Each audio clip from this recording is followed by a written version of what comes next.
Assalamualaikum warahmatullahi wabarakatuh.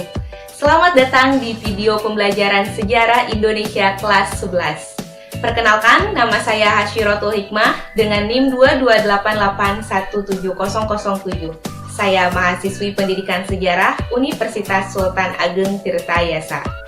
Baiklah, sebelum kita memulai pembelajaran hari ini, alangkah lebih baiknya kita mengucapkan basmalah terlebih dahulu. Bismillahirrohmanirrohim. Semoga kegiatan pembelajaran hari ini dapat bermanfaat untuk kita semua. Dan jangan lupa kita awali dengan mengucapkan belajar sejarah menyenangkan. Materi pokok pembelajaran sejarah hari ini yaitu pendudukan Jepang di Indonesia.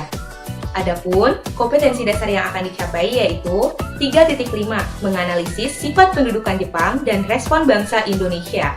Tujuan pembelajaran, peserta didik mampu menganalisis sifat pendudukan Jepang dan respon bangsa Indonesia, menyajikan hasil penalaran melalui pembuatan infografis dan poster.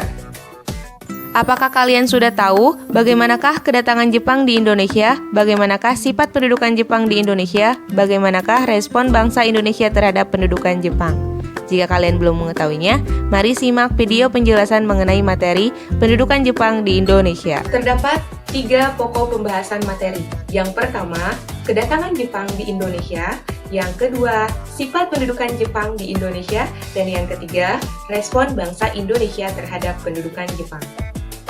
Materi pertama yaitu kedatangan Jepang di Indonesia. Sejak pengeboman Pearl Harbor di Hawaii pada tanggal 8 Desember 1941 oleh pasukan Jepang, mengakibatkan kehancuran bagi basis-basis militer Amerika seperti Filipina. Jepang juga menyerang Indonesia. Kedatangan Jepang di Indonesia membawa aliran ideologi fasisme. Jepang juga pada Januari 1942 berhasil datang dan mendarat ke Indonesia melalui jalur Ambon, kemudian menguasai seluruh Maluku.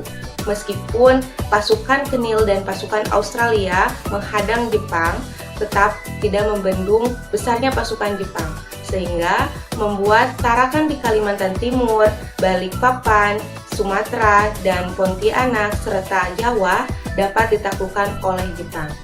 Pada tanggal 1 Maret 1942, Jepang berhasil memenangkan perang di Pasifik. Sekutu tidak diam demikian dalam menghadapi invasi Jepang.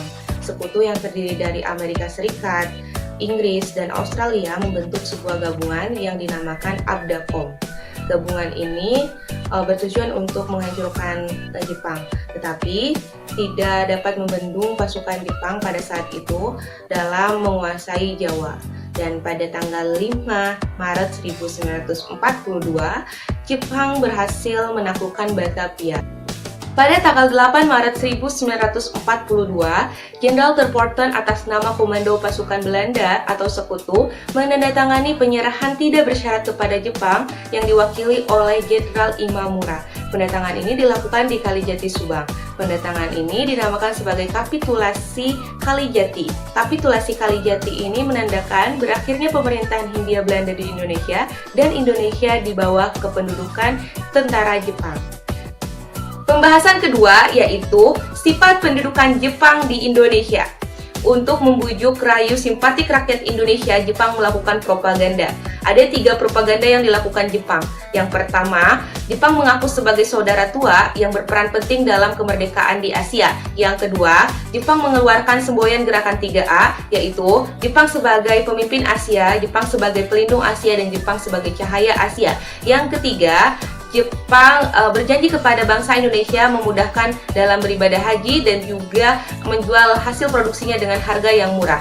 Adapun tujuan Jepang datang ke Indonesia juga ada 3. Yang pertama, Indonesia sebagai daerah jajahan yang dapat menyuplai hasil bahan mentah dan bahan bakar untuk kepentingan perang dan juga industri Jepang. Kedua, Indonesia sebagai tempat memasarkan hasil industri Jepang. Ketiga, Indonesia sebagai tempat memperoleh tenaga buruh yang banyak dan relatif murah. Karakteristik pendudukan Jepang di Indonesia terdapat 3. Yang pertama, mengambil hati rakyat Indonesia dengan cara memperdengarkan lagu kebangsaan Indonesia dan juga pidato tokoh Indonesia di Radio Tokyo.